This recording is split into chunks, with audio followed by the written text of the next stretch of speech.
50 divided by 4. Here 4 is a divisor. So we need multiplication table of 4. 4 times 0, 0. 4 times 1, 4. 4 times 2, 8. 4 times 3, 12. 4 times 4, 16. 4 times 5, 20. To find out the multiplication table of 4, just add 4 with the previous step. 0 plus 4, 4. 4 plus 4, 8. 8 plus 4, 12. 12 plus 4, 16. 16 plus 4, 20. 4 goes into 5 how many times? 2 times 8 which is getter, so 1 time, right? 1 times 4, 4. Subtract 1, bring down the next digit 0. 4 goes into 10 how many times? 3 times 12, 2 times 8, so we need to consider here 2. 2 times 4, 8, subtract 2.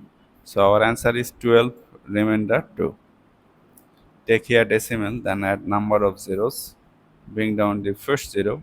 Before the zero, there is a decimal. Decimal must come to the quotient directly.